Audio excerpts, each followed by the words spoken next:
Alright, today I'm going to demonstrate how to use BFD, bidirectional forwarding detection, on static routes and show you how they withdraw uh, from uh, from the routing table in the case of a failure. I got a drawing that I'm going to pull up and just kind of show you my topology. So essentially what we have is two routers connected via a switch, and essentially we have no dynamic routing at all. We're just using static routes to basically reach the loopbacks of each of the routers. Now we know that this is one of those cases that kind of the worst case scenario where you have two routers that are connected with some sort of mediary in the middle. In this case, it's an Ethernet switch.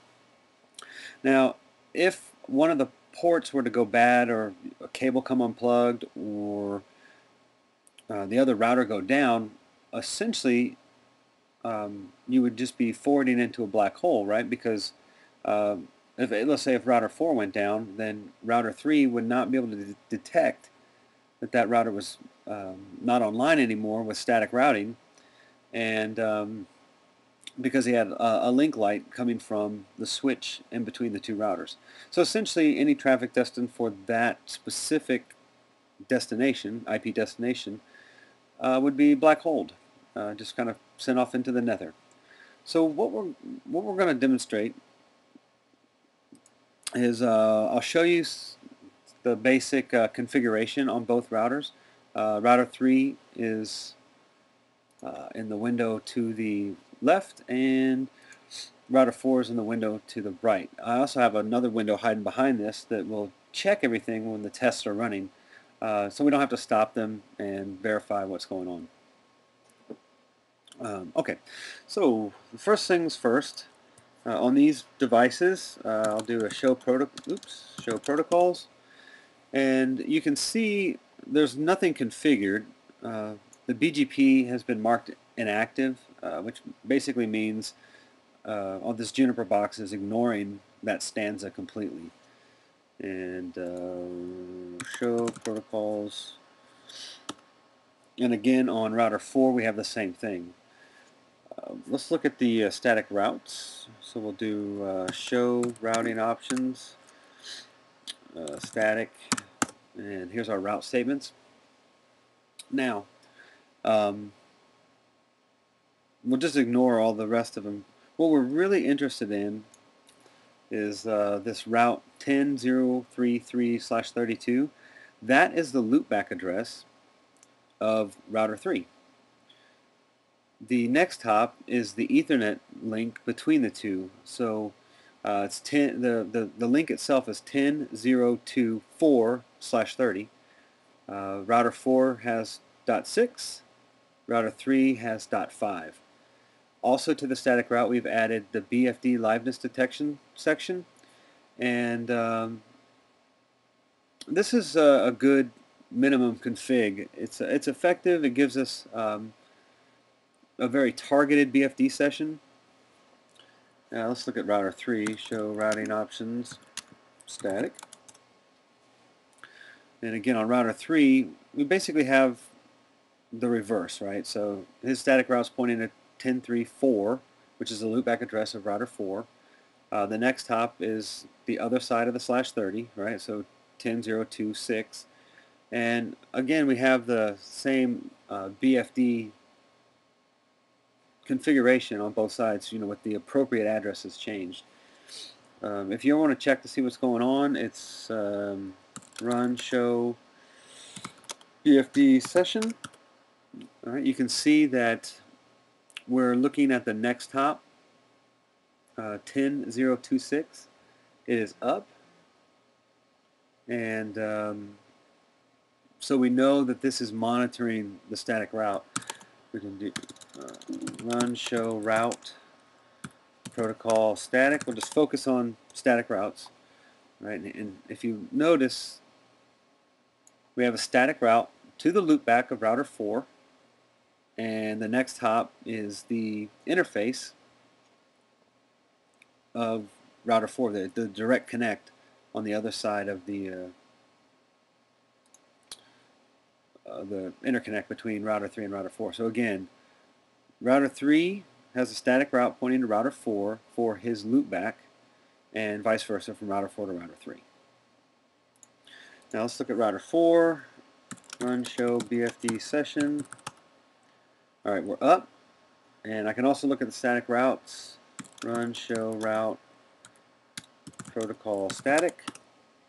And again, here's the route in the route table for router 4 pointing to router 3's loopback address.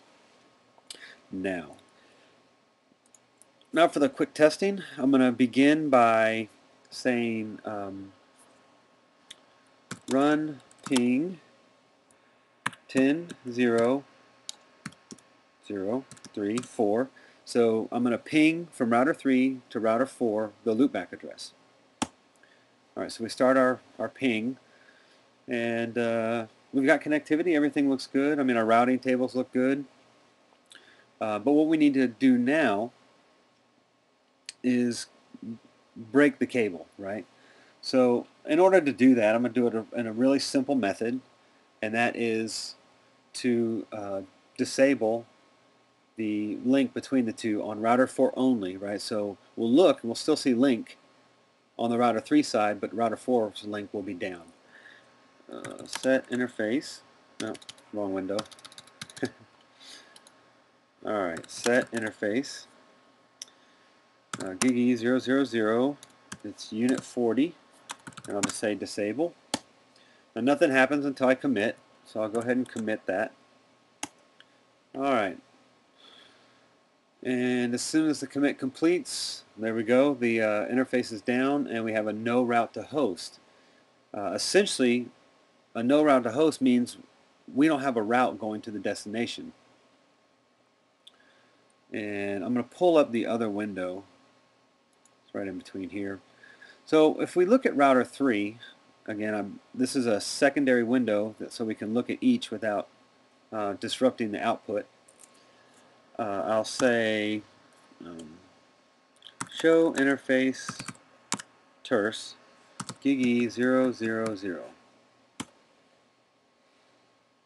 Alright, if we look, my link is up on all the Gigi 000 interfaces and sub-interfaces. I'm going to switch this over to router 4, and we can look at the same thing. Run, oops, not a run, show interface terse, if I spell right, Gigi 000. Okay, so while the physical interface is up, we notice that the sub-interface for 40, which is the one we disabled, is down. So we'll take a quick look at the routing table. We'll start with router 4 since we're on that console. Show route protocol static. And if you notice, we're missing the route pointing back to router 3's loopback. Now this is not because BFD detected it.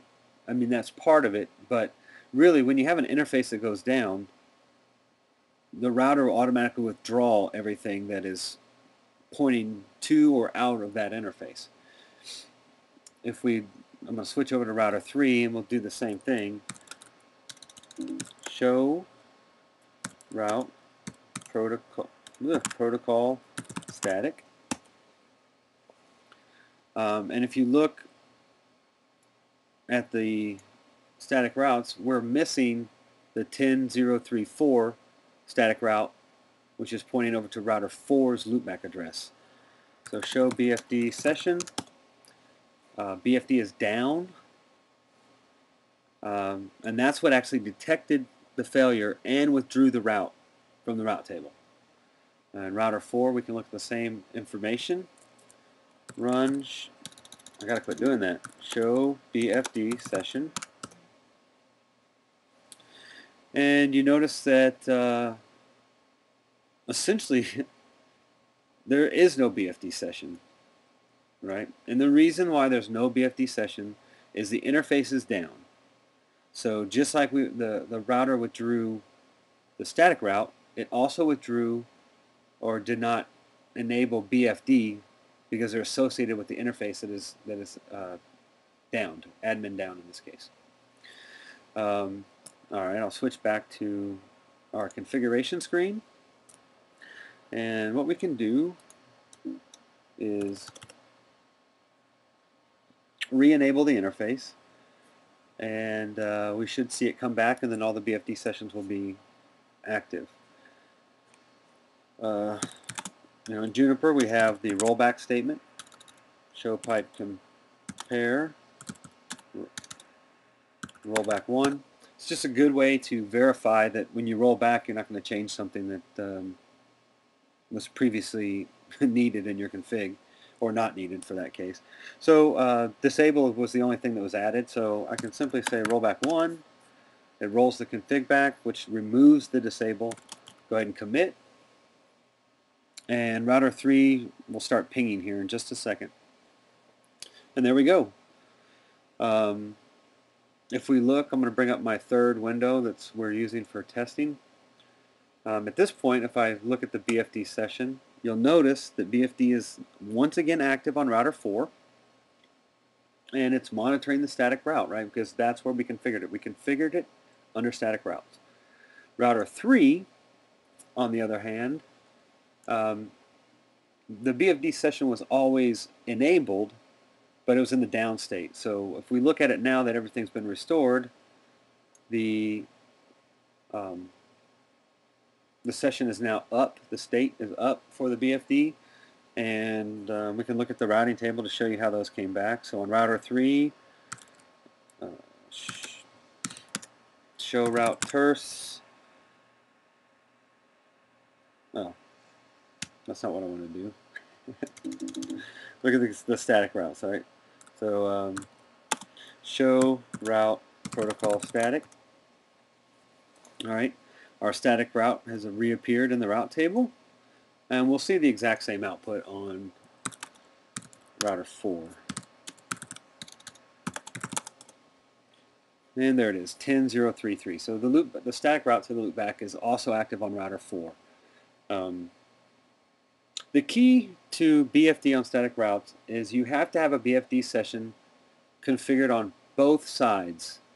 So if I have a static route on one side and I want it to be monitored and talk to a router, the next hop router, then what I have to do is also configure BFD on the secondary router. So I'll get my picture up for a visual explanation. So if router 3 has a static route to router 4, and I want to protect that static route with bidirectional forwarding detection, then router 4 must also have a static route that is configured with BFD, right? Because that's what enables the daemon inside of the router to start listening to BFD packets. It doesn't listen to them automatically. So I hope this has been helpful. This is BFD configured on static routes for protection in a scenario like this or other scenarios. Use your imagination. It's a pretty handy thing to have.